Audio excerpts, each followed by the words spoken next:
Buenos días a todos, soy Alberto Escobar, director de Planta 12. Gracias por acompañarnos una semana más. Hoy estamos en la 9ª edición de Zoom In en tiempos del coronavirus. Como sabéis, más allá de la actividad editorial, Planta 12 impulsa espacios de conocimiento y relación entre los profesionales del sector. Por ello, hace ya 5 semanas decidimos poner en marcha una serie de webinars gratuitos con el objetivo de aprovechar el tiempo para aprender y para prepararnos para esta salida. En estos momentos creemos que es clave no parar, debemos continuar, mirar al futuro con optimismo y con espacios como este tratar de darle al sector un nuevo impulso que sin duda va a necesitar. Antes de nada os quiero recordar que si tenéis alguna pregunta podéis hacerla a través de la herramienta Ask a Question, la tenéis en la parte inferior de vuestra pantalla, por lo tanto durante el transcurso de la ponencia la podéis hacer y una vez acabe también podéis hacerlo. Dejaremos un espacio de unos 10 minutos aproximadamente para poder responderlas. El encuentro que tenemos hoy, martes 5 de mayo, es la sanidad española tras la pandemia y el ponente que nos acompaña es Manel Peiró. Él es director del Institute for Healthcare Management de SADE, es director del programa Dirección de Servicios Integrados de Salud en Barcelona y en Madrid y coordina las actividades de SADE en el sector sanitario.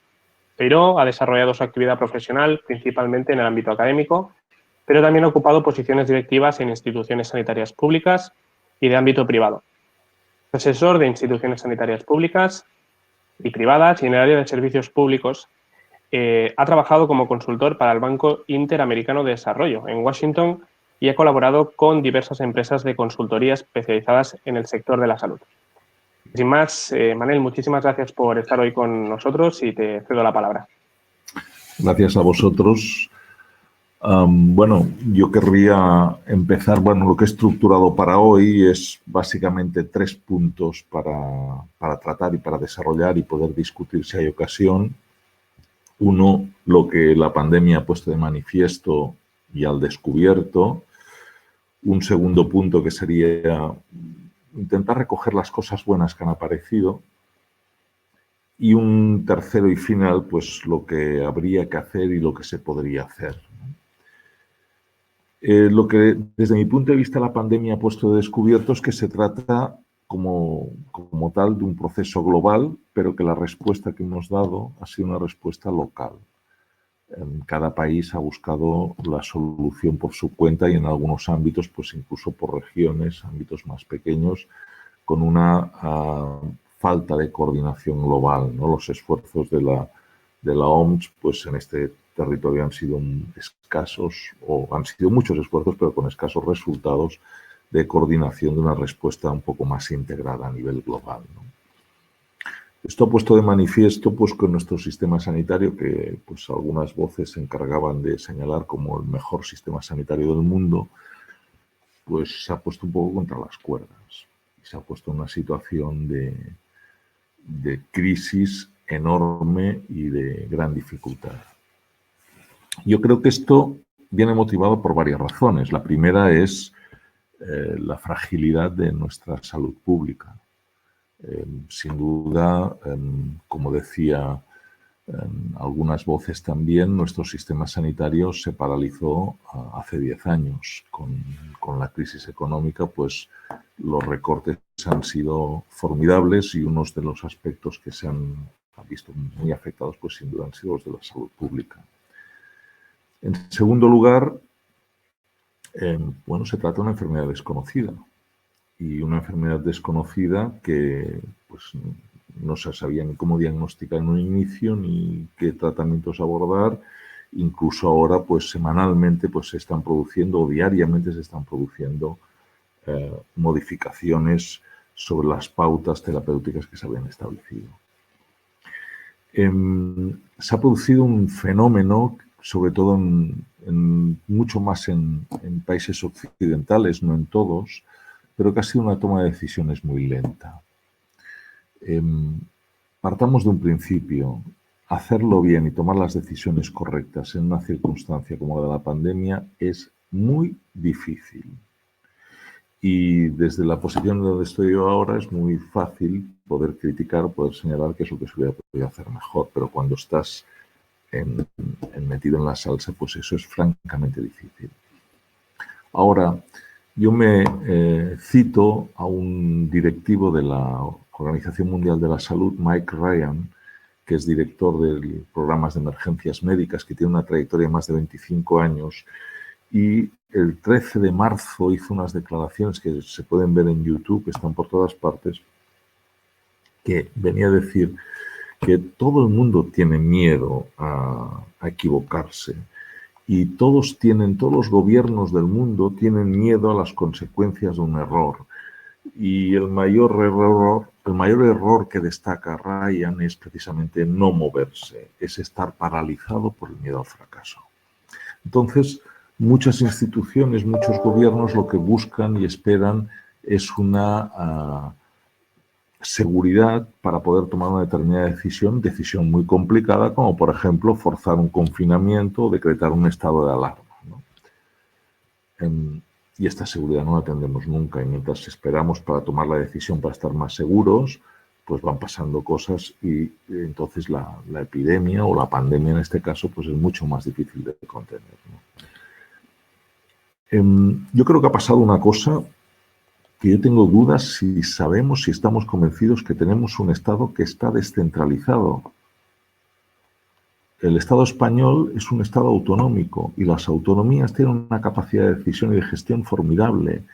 Y cuando se quieren centralizar determinadas decisiones, pues es muy complicado. Porque, por ejemplo, si se pretende proceder a adquirir material médico-sanitario desde una posición central del gobierno central, el problema que hay es que no se sabe cómo hacerlo, porque esto está transferido las últimas autonomías desde hace 19 años, que es donde están todos los recursos y todas las capacidades para ejercer las funciones de compra. Si a esto añadimos pues, que esto viene dificultado por un proceso de deslocalización de empresas, y a esto pues añadimos que hay que operar en un mercado global en donde todos los países del mundo acuden al mismo sitio en el mismo momento, pues seguramente las capacidades de nuestra administración central no son las mejores para operar en este sector, ¿no? o en esta situación. Yo creo que la pandemia ha puesto al descubierto también una serie de cosas que es un grave error el dejarse llevar por una idea de demonización del sector privado. El sector privado es imprescindible. El sector privado crea riqueza. El sector privado contribuye decisivamente a la mejora de nuestro sistema sanitario, y si no se produce esto, pues lo tenemos un poco mal. No podemos contar en una sociedad como la nuestra que todo lo va a hacer el sector público y solo lo sabe hacer el sector público, y todas las entidades, todas las empresas privadas pues están como viviendo una realidad paralela, ¿no? Se ha producido un fenómeno muy curioso, que es que las iniciativas que se han producido desde el sector privado de aproximación al sector público han sido incontables. Para producir respiradores, para fabricar mascarillas, para fabricar equipos de protección individual. Pero nuestro sector público, tanto a nivel central como autonómico, ha sido extremadamente reticente. Yo, honestamente, me cuesta identificar alguna iniciativa del sector público y decir, oiga, ¿pueden ustedes venir? Vamos a sentarnos. ¿Cómo nos pueden ayudar? Necesitamos que hagan esto, lo otro. No, al contrario. Ha habido un proceso casi de ignorancia, lo cual nos lleva a pensar muchas veces que pues han primado intereses políticos, una determinada visión de las cosas, por encima de los intereses o de las necesidades de la población o de los propios profesionales sanitarios. Y esto es algo que es bastante serio. Yo creo que hemos vivido una situación, como decía un buen amigo, de demasiada ideología y de poco liderazgo. Para hacer esto, para cometer esto, hay que tener una cierta seguridad en uno mismo y estar en una situación quizás políticamente de un poco más de solidez política, ¿no? Y luego yo creo que la crisis ha puesto en manifiesto algo que no le habíamos prestado la menor atención en general, que es todo el mundo de las residencias para personas mayores. a diferencia de lo que ocurre en el sector sanitario, es un mundo paralelo que está absolutamente atomizado, que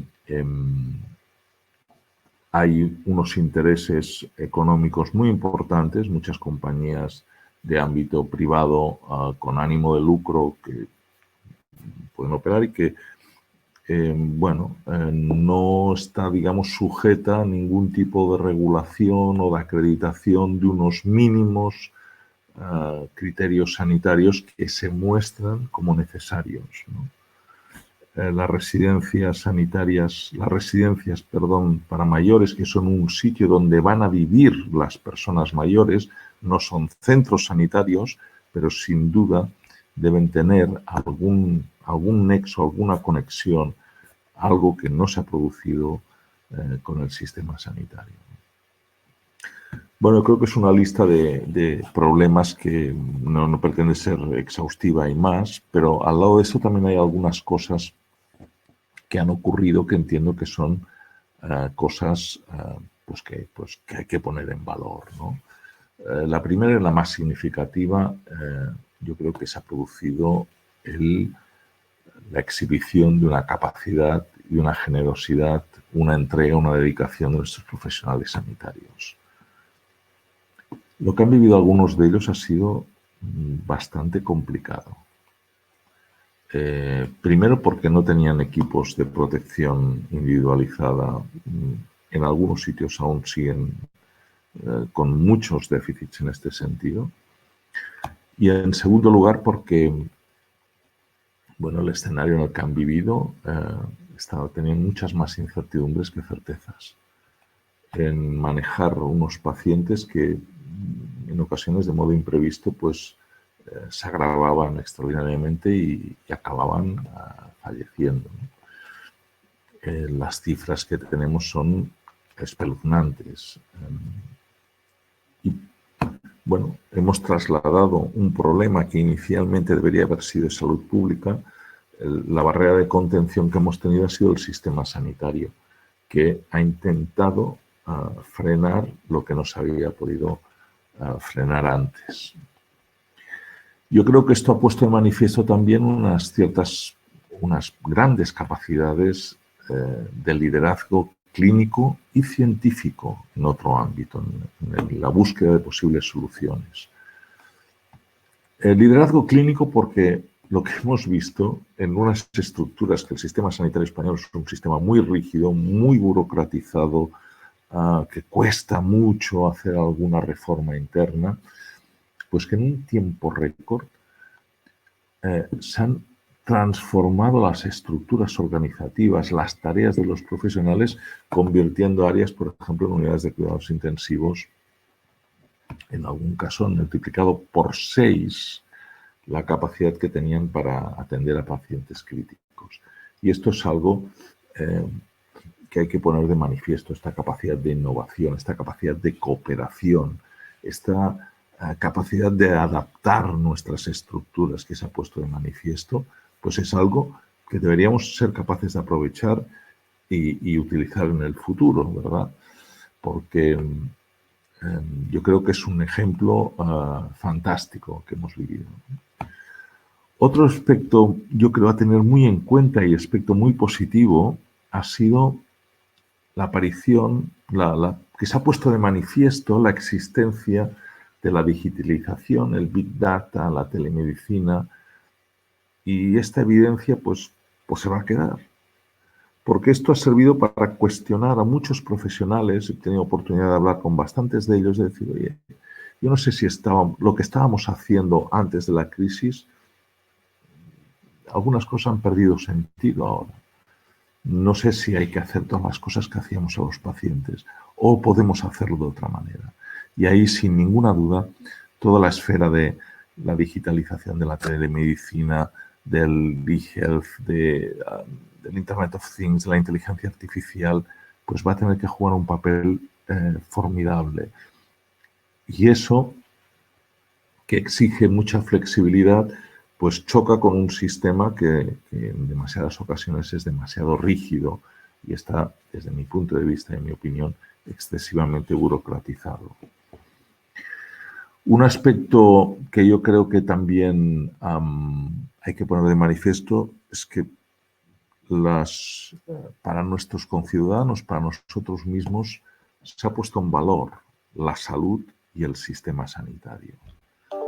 Es algo que en demasiadas ocasiones dábamos por descontado, pero bueno, a veces hay que sufrir un proceso como el que hemos vivido de este tipo para poner en valor estas cosas, ¿no? Hay países que lo han hecho mejor, sin ninguna duda, y a mí lo que me gusta es, me ha fascinado el ver que ha habido bastantes países que han hecho muy bien las cosas tomando decisiones que están al alcance de todo el mundo. Básicamente aquellos países que rápidamente, muy al inicio, han tomado una decisión de establecer un distanciamiento social, un confinamiento, las cosas les han ido mejor. Si además han tenido la capacidad de poder hacer test masivos a su población y han tenido la posibilidad de añadir alguna aplicación para controlar a la población, pues bueno, quizás uno de los ejemplos paradigmáticos sea Corea del Sur, que realmente las cosas pues las han hecho bastante bien, y algo que yo creo que no debería caer en saco roto. En Corea del Sur, como en muchos países asiáticos, ellos tienen mucha experiencia en epidemias, pseudopandemias. Todas han empezado ahí, las últimas. En los años 60 hay una gripe de Hong Kong que hace no sé cuántos, ocasiona no sé cuántos fallecimientos en la población, la SARS, etcétera, ¿no? Y algo han aprendido y van rápidos y no se entretienen, a diferencia de otros países. Hay un artículo reciente en la prensa internacional que comparaba que en algunos países en donde hay más polarización política, las cosas no han ido demasiado bien. Y ponía el caso de Estados Unidos, del Reino Unido, de Italia, de España, de Francia, ¿no? Y en cambio países donde hay una mayor estabilidad política, en donde los gobiernos quizás son más sólidos, pues las cosas han podido hacer con mayor facilidad, ha habido un mayor liderazgo político y se ha podido, digamos, establecer las pautas de actuación mejor, con una mayor contribución de todos los actores políticos. Algunos, incluso de estos países, pues han contribuido de manera decisiva con un liderazgo femenino, y no deja de ser, y ha sido resaltado también por diversos medios de comunicación, que diversos países en donde el primer ministro es una mujer, pues quizás ha funcionado de un modo distinto, quizás son mucho más capaces que sus colegas masculinos, quizás por el hecho de haberles costado más llegar han tenido que demostrar y son personas de una extraordinaria capacidad. Lo cierto es que los casos conocidos de Alemania, de Taiwán, Dinamarca, Finlandia, Noruega, Islandia, pues han sido casos realmente de éxito en esta situación. ¿Qué habría que hacer en el futuro? Si queremos tener un sistema sanitario de calidad, la primera vía es muy simple, es fundamental, no hay escapatoria. Hay que pagar impuestos. La vía de financiación de nuestro sistema sanitario es la vía impositiva, la vía fiscal. Por lo tanto, eludir impuestos, economías sumergidas, la típica pregunta, pues esto con IVA o sin IVA, pues esto no ayuda ni contribuye al sostenimiento de un sistema. Si realmente queremos tanto al sistema sanitario que salimos cada día a las 8 de la tarde a aplaudir y agradecer lo que hace por nosotros, también nos toca rascarnos el bolsillo, pagar nuestros impuestos. Los ciudadanos y las empresas pagar y el Estado recaudar, que recauda poco y mal. España, pese a tener los tipos impositivos, los tipos máximos son entre los más altos de Europa, el IRPF, pues es de los más altos, el IVA también, el impuesto de sociedades, los tipos máximos. el nivel de recaudación está entre 6 y un 9% por debajo de la media de la Unión Europea. Y así es muy difícil. 6 puntos de recaudación sobre el Producto Interior Bruto es prácticamente la misma cantidad, un poquito menos, que el gasto sanitario de un año en España. ¿Qué más habría que hacer? Yo creo que se ha puesto de manifiesto la necesidad de reforzar la salud pública. La salud pública no es una cuestión de pues algunos que piensan pues que, en fin, que lo importante es tener muchas unidades de cuidados intensivos, que también seguramente son muy relevantes, pero la salud pública cumple una función muchas veces más invisible, pero imprescindible para que no nos vuelva a alcanzar una ola de este tipo, ¿no? Yo creo que hay que consolidar el modelo territorial. Y esto requiere, pues, entender que las cosas se han de hacer de un modo coordinado. Yo creo también que hay que incorporar de un modo decidido las nuevas tecnologías, hay que mejorar y acordar sistemas de medida entre comunidades y supracomunidades. Uno de los problemas que no he comentado antes, pero que evidentemente es la dispersión en los sistemas de medida, que hace muy difícil poder establecer comparaciones y valorar cómo de buenas o de malas han sido las medidas que se han tomado. Y sobre todo, yo creo que hay que hacer una reflexión y sacar una serie de conclusiones de lo que hemos aprendido, porque hemos aprendido muchas cosas, e intentar llevar estos aprendizajes a la práctica. Esta sería un poco la idea global que yo quería transmitir y compartir con vosotros. Manel, pues si te parece, ahora pasamos a las preguntas. Encantado. Tenemos unas cuantas. La primera de ellas la formula Francisco Fernández y te pregunta si usted es partidario de hospitalizar el sector geriátrico. No, yo no soy partidario de hospitalizar el sector geriátrico. O sea, un poco lo que he dicho antes, ¿no? Las residencias para personas mayores es un sitio en donde las personas mayores van a vivir. Por lo tanto, es un sitio para vivir. Yo creo que hemos sido poco rigurosos autorizando muchas residencias sanitarias, ¿no? Las residencias sanitarias hay de varios tipos, hay algunas que están en manos de grandes conglomerados multinacionales y hay algunas que están en localizaciones que no sé si me gustaría mucho tener algún familiar o yo mismo ingresado algún día en un sitio de estos, ¿no? O sea, no se ha actuado con el rigor que debería actuarse desde mi punto de vista. Y uno de estos aspectos es que gocen de un apoyo sanitario de un modo regular, no esporádico como ahora o sin apoyo sanitario como se ha producido en algunos de los casos.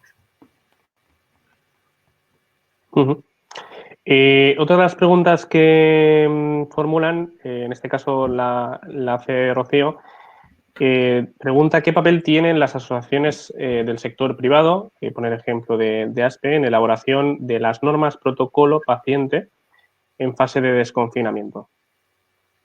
Pues honestamente no lo sé. No lo sé qué papel juegan. Yo creo que mi queja en general es que nuestros gobiernos, y pluralizo, el gobierno central y buena parte de los gobiernos autonómicos, han contado muy poco con las estructuras que tenían alrededor, con las estructuras públicas y con las privadas, con las asociaciones privadas y con los centros privados que están operando, ¿no? No querría entrar en alguna casuística que es un poco dolorosa, pero cuando había una inexistencia de la posibilidad de hacer test con la PCR, había centros privados que disponían de ellos y los podían hacer el mismo día. Y esa incapacidad de nuestras administraciones de acercarse y de establecer un contrato, de establecer un precio, un acuerdo para hacer esto, pues no deja de sorprenderme y seguramente hay algo que me he perdido entre medio porque no consigo entenderlo. Esto se ha llegado a acuerdos esta semana. Esta semana. Es tardísimo, ¿no? Cuando Todos sabemos que el poder disponer, por ejemplo, de pruebas diagnósticas, pues permite tener un mapa mucho más aproximado de cuál es la realidad que estamos padeciendo. Uh-huh. Miguel te pregunta, dice, para ser mejores en futuras crisis similares, la del COVID-19, ¿qué tipo de planes de emergencia hay que diseñar a nivel de los hospitales? Dice, no tanto a nivel de las consejerías de salud, pero sí a nivel de los centros hospitalarios. Yo creo que los hospitales han reaccionado extraordinariamente bien. Quizás porque me reafirman una convicción que tengo desde hace mucho tiempo, que el sistema sanitario español necesita una reforma general y que esa reforma tiene que ser de abajo arriba. No espero que sea de arriba a abajo.